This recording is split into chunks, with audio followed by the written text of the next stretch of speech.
Akaniambia kwanza, wewe ni mzaliwa wapi? Mbona kama unaongea kama wa Arusha? Sasa nikabidi nikubali. Baada saa kubali pale,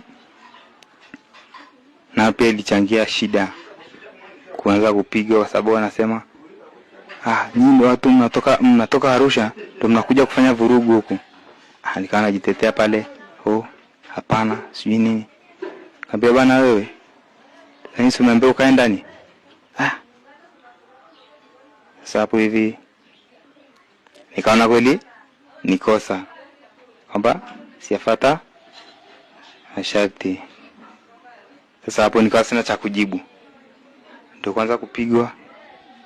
Nikapigwa pale, nikarugwa kwenye maji machafu yale yanaonuka na kama ni mtaro umetuama hivi. Ambapo gara hakuwa anakupigia. Na zile biskuti ulizitoa au biskuti, yani biskuti nyingi zilipigwa na rungu zikapasuka tu, zingine zilibaki. Ndugu mwandishi, ilikuwa ni wakati taarifa za vifo watu kupigwa risasi zilikuwepo nyingi sana. Umeona? Nyingi. Maana hata tukiwa polisi, majamaa wanakuambia, yaani nyie mmevunja tu miguu, mnalialia hapo, wenzenu wako kwenye mafriji huko wameoza. Nakuja mnalialia hapo. Umeona? Kwa hiyo kiukweli watu walikufa. Kwa hiyo nikawa nimeshikwa sasa na hofu, maana nasikia vifo vingi, naogopa sasa. Maana sasa kufano pale niliposhikiwa mimi, yani baada kushikwa, yani mtaa wote, yani uko kote napopita mahali kwenda ndani, yani ndugu mwandishi bana, yani hamna hata mbwa, hakuna hata ndege, yani palikuwa pametulia. Maana hata upite pembeni ya nyumba hata usikia hata wale watoto wekelea watoto, hakuna hiyo. Wakanipa piga magoti. Ukiwa mchafu tu. Ndio. Piga magoti kwa mbele hivi. Afu nyanyua mikono juu. Hapo nikajua napiga risasi. Hapo nikawa najua wananiua. Umeona? Sasa unajua bana, katika watu 10 unajua akosekanaje hata mmoja mwema. Umeona?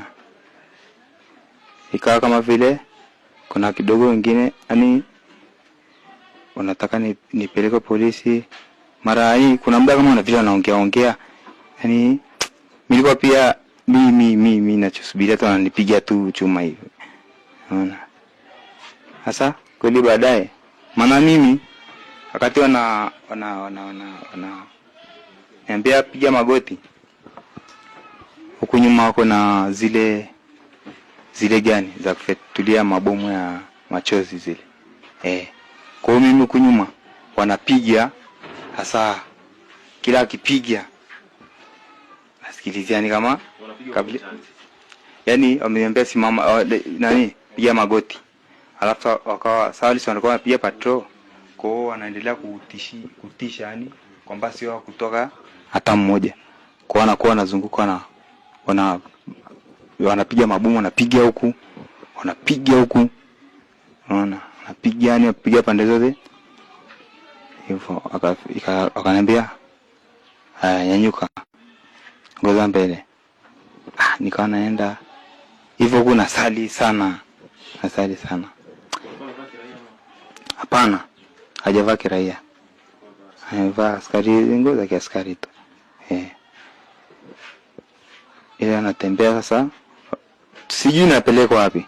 Sasa kumbe bahati nzuri ndio walikuwa anipeleka kituoni. Umeona? Hapo walipokamatia na kituo cha polisi. Kuna kaumbali. Yani kikweli bwana mwandishi, nilikuwa naangalia mti kama mti hivi. Mti yenyewe umesimama. Mti yani hata utikisiki hata kidogo, niliona kama Tanzania imesimama yani. Umeona?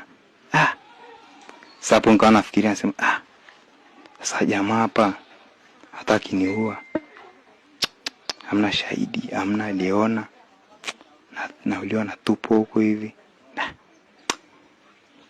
Nikawa nawaza vipi kusoma iti yangu sasa, labda kurudi Arusha.